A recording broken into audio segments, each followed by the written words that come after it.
Here are a few reflections on the importance of women in the boardroom.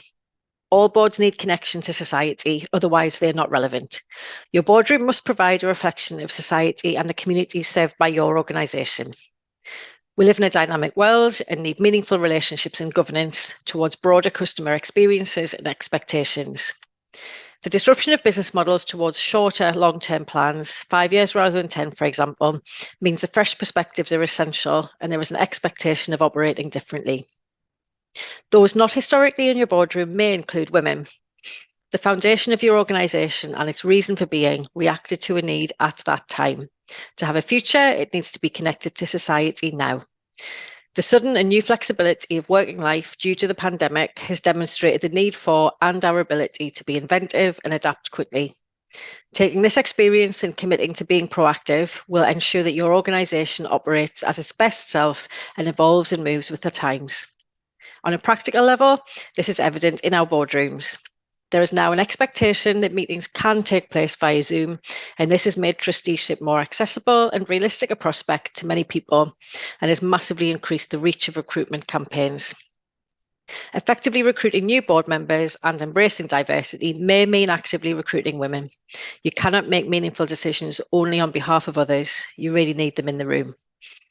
In my 40s, I no longer know what younger trustees need today, so I make sure young trustees provide this guidance. What I do know about is identifying who is missing.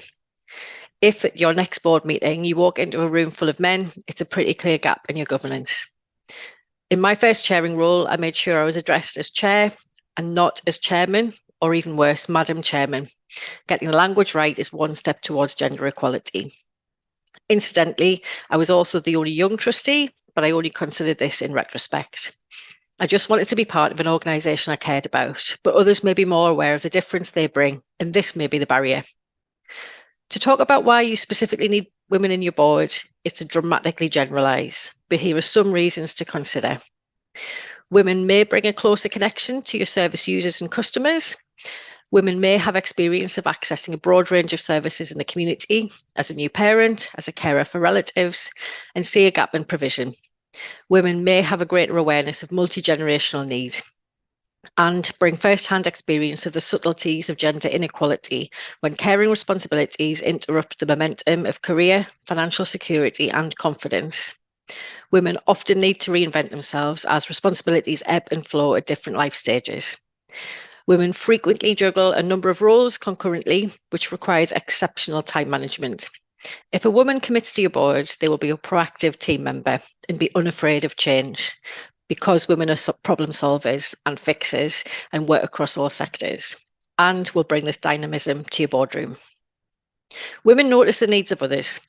When I was pregnant, women on my board made me a cup of tea at meetings without asking, not because I was chair, but to save me a trip to the drinks trolley. It may seem a small gesture, but it made me feel seen as an individual and considered for my personal need at that time. This consideration carries into the design of services. How were your beneficiaries impacted by the death of Sarah Everard? Did you ask? Did this inspire discussion at board level? Even if not a direct service user, on a personal level, women may be the sister of, friend of, or granddaughter of your beneficiaries and notice ways to add value to existing support. Women will tell you which dates are more convenient than others for events, avoiding half term for your AGM, for example. Women will tell you how much is perceived to be too much to charge for a community activity, that another organisation is already doing what your organisation aspires to do, and where collaboration may be the best way forward. Women have a powerful radar for opportunity, driving innovation and connecting barely visible dots. Women may already have the networks you need, locally, nationally, and globally. Committees need to last over a long term, and boardrooms must remain fresh and relevant. In the same way that every board needs diversity of experience, diversity of thought, and diversity relating to disability, ethnicity, and gender identity, none of us needs to be taught that women are needed in the boardroom, but it's always useful to be reminded to actively seek new networks and to welcome those missing from your team. Perhaps women are your missing link. Please get in touch if you'd value support with your recruitment, and I'll help wherever possible through Trustee Match at Community Foundation.